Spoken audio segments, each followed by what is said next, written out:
Grand 3, puissance en régime sinusoïdal.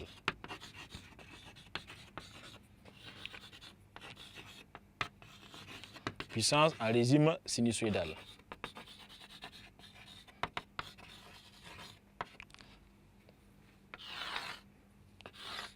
Alors, en régime sinusoïdal, il convient de noter que la tension comme l'intensité sont des fonctions variables.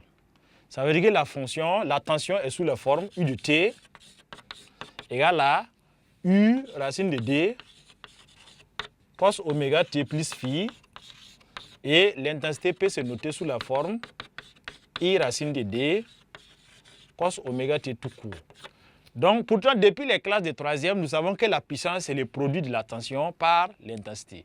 Donc, alors, ça veut dire que pour avoir la puissance instantanée, que nous allons appeler puissance apparente, elle est définie alors P de T égale à U de T fois I de T. Donc, voici la puissance instantanée qu'on va appeler la puissance apparente. Donc, puissance apparente. Mais le plus difficile qu'on dit dans les circuits RLC, c'est surtout évaluer quelle est la puissance moyenne consommée dans un dipôle RLC. Donc, à travers les relations mathématiques et les transformations, on peut retrouver que la puissance moyenne est définie par la puissance moyenne. Donc, sa formule, c'est P, M égale à U fois I, donc U efficace fois I efficace, fois cosinus phi. Cosinus phi désigne les facteurs de puissance, ou cosinus phi est les facteurs de puissance. Est le facteur de puissance. Donc, nous avons vu dans les paragraphes passés comment avoir cosinus phi avec les diagrammes de Fresnel. Pour avoir le cosinus phi, on avait dit que ça fait le côté adjacent sur l'hypoténuse qui était Z. Donc, ça faisait R sur Z. Donc, cos phi habituellement est égal à R divisé par Z. Donc, dans certains dipôles où la bobine a une résistance interne, à ce grand R, on va ajouter petit r. Donc, ça va faire cos phi égale à grand R plus petit r, le tout divisé par Z. Ce qui veut dire que la puissance moyenne peut donner alors Pm égale à U fois I fois cosinus, on va remplacer cos phi fois R sur Z, fois R divisé par les Z. Donc, voilà ce qu'on peut dire par rapport aux puissances moyennes qu'on peut avoir dans un dipôle RLC.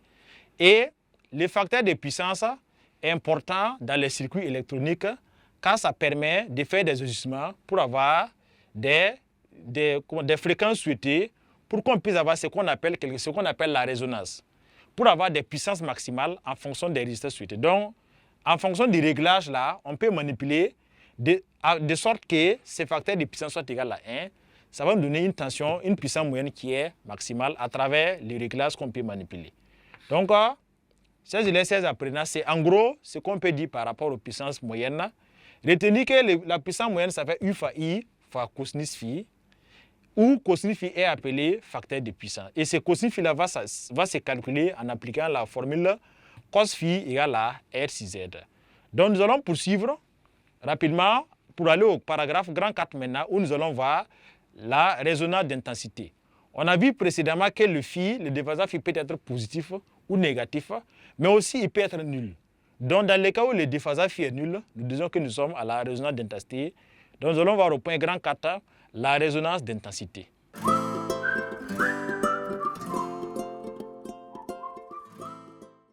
Donc, 16 élèves, 16 apprenants, nous sommes maintenant au quatrième point, le grand 4 qui porte sur la résonance d'intensité. Donc, grand 4, résonance d'intensité.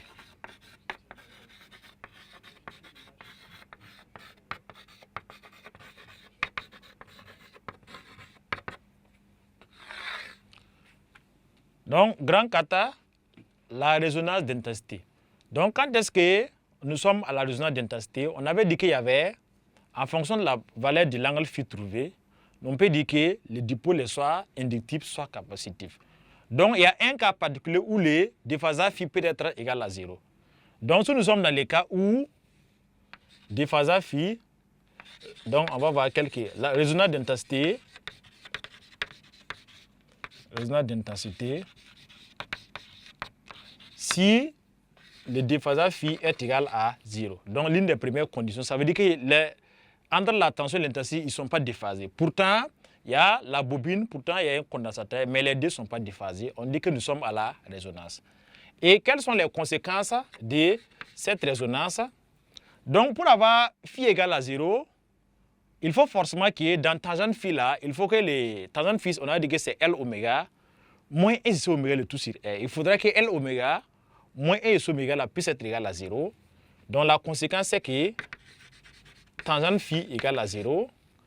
Et si tangente phi égale à 0, ça veut dire que L oméga moins 1 sur oméga vaut 0. Donc voici la conséquence de la résonance d'intensité. Et lorsque nous valsons les 1 sur oméga de l'autre côté, nous aurons alors que L oméga est égal à 1 sur oméga. Donc si on transpose l'autre côté, le moins va partir. Donc ça reste L oméga est égal à 1 sur oméga. Donc cette relation que nous avons écrite nous permet de tirer la valeur de l'inductance à la résonance, de tirer la valeur de la capacité à la résonance ou de calculer la pulsation à la résonance.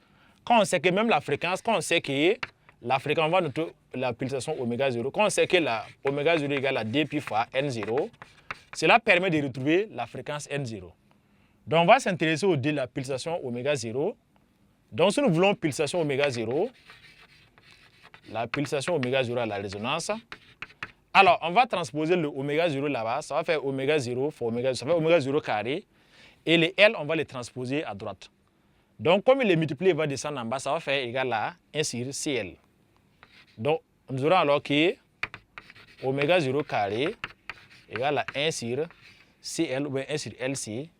Donc, par conséquent, oméga 0 va faire 1 sur racine de LC. Donc, voici comment on va la pulsation de résonance. On peut aussi avoir la fréquence de résonance. La fréquence de résonance, comme on utilise la fréquence N0. Pour l'avoir, on sait que oméga 0, ça fait dpi N0. Donc, pulsation, ça fait dpi fois la fréquence N0. Donc, pour avoir N0, ça fait alors oméga 0 sur dpi. Donc, nous aurons alors N0, oméga 0 sur dpi. Donc, ça revient à prendre ce oméga 0 qui est là, divisé par dpi. Donc, ça divisé par dpi, nous aurons alors que ça fait 1 sur dpi racine de LC. Donc, voici ce que nous aurons pour la valeur de la fréquence N0 lorsque nous sommes à la résonance. Résonance également, on va s'intéresser à l'impédance et à l'intensité du courant. Donc, l'impédance.